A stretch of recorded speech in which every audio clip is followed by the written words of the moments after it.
Donc bonjour, je m'appelle Clémentine Sarkozy, je suis hématologue, oncologue dans les centres de lutte contre le cancer à Gustave Roussy.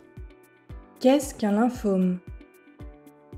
Le lymphome est un cancer développé à partir des cellules du système immunitaire, les globules blancs et plus particulièrement les lymphocytes. Les lymphocytes se retrouvent au niveau du réseau lymphatique, qui sont des petites canules qui comportent la lymphe et les cellules et les globules blancs. Ces petites canules sont reliées entre elles par des ganglions qui correspondent à des petits haricots qui vont être disséminés au niveau de l'organisme. Et ces ganglions vont pouvoir gonfler lorsqu'on en a une infection et que donc ils vont réagir à cette infection.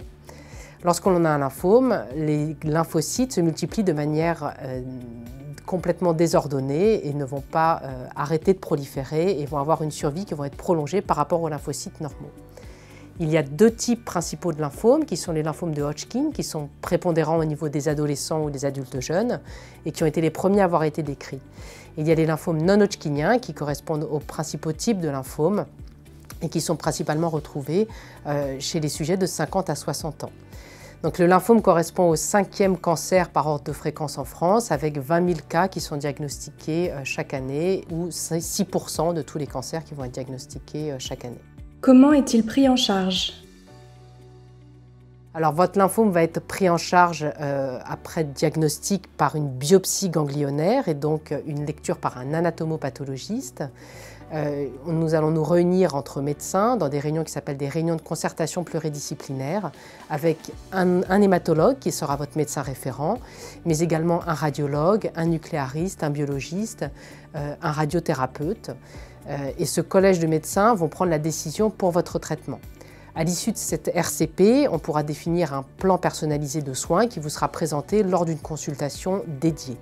On vous présentera également quels peuvent être les soins de support qui peuvent vous être prodigués afin d'améliorer la tolérance du traitement, comme des médicaments contre la douleur, des médicaments contre la nausée, des médicaments contre les différents types d'effets secondaires, et également des aides à type d'assistante sociale ou de psychologue. Il y a différents types de traitements pour le lymphome et ce traitement va dépendre d'une part du type de lymphome de Hodgkin, lymphome non-hodgkinien, de l'agressivité du lymphome indolent ou lymphome agressif, et du type de patient, de votre âge et du stade du lymphome et de son caractère disséminé ou non.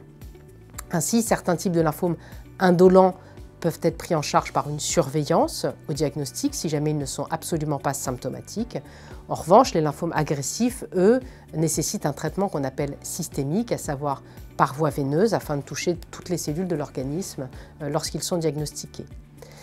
Le traitement va comporter de la chimiothérapie dont le but est d'arrêter la division des cellules, mais également des anticorps qu'on appelle monoclonaux qui vont se diriger contre un antigène à la surface du lymphocyte, préférentiellement des lymphocytes B, parce que ce sont les lymphomes les plus fréquents. Dans des cas un petit peu moins fréquents, on peut utiliser la radiothérapie lorsque la maladie est localisée, ou encore en rechute, l'autogreffe de cellules souches et de manière très rare, l'allogreffe de cellules souches hématopoïétiques. Les nouveaux médicaments sont également en cours de développement dans le lymphome avec de grandes avancées thérapeutiques où on peut avoir d'une part des thérapies ciblées dont le but est de cibler une voie de prolifération du lymphocyte et généralement ce sont des traitements qui s'administrent par voie orale. Alors ça ne veut pas pour autant dire qu'ils sont dénués d'effets secondaires malheureusement, mais en tout cas l'administration est simplifiée. Ou des médicaments qui visent à stimuler l'immunité du patient. C'est l'immunothérapie qui a un grand boom en ce moment dans le lymphome, avec différents types de médicaments. D'une part, des médicaments qu'on appelle des inhibiteurs des immune checkpoints, donc leur but est de réveiller les lymphocytes T qui vont combattre le lymphome. D'autre part, on a des anticorps qui vont cibler différents antigènes à la surface des lymphocytes. Et enfin, de la thérapie cellulaire avec les CAR-T-cells, qui sont des lymphocytes T du patient qui vont lui être prélevés, modifiés génétiquement au laboratoire, puis réinjectés afin d'aller combattre le lymphome. Et ces différents nouveaux médicaments ont été développés dans le contexte d'essais cliniques qui sont dédiés à l'amélioration de la prise en charge des patients, que ce soit l'amélioration avec de nouvelles offres thérapeutiques ou bien l'amélioration également des effets secondaires. Quels sont les signes prédictifs de ce cancer? Alors les signes prédictifs, il n'y a pas énormément de signes prédictifs, en tout cas quels sont les signes cliniques du lymphome. Alors pour un lymphome agressif, ça va être de la perte de poids, de la fatigue, des sueurs nocturnes. et bien sûr un ganglion qui va être gonflé pendant plus d'1 mois. C'est-à-dire qu'avant 1 mois, ça peut être complètement normal ou plutôt bénin d'avoir un ganglion inflammatoire et ça peut être une angine, une carie ou quelque chose comme ça. Si l'inflammation persiste ou le gonflement persiste au-delà d'1 mois, là, il faut consulter.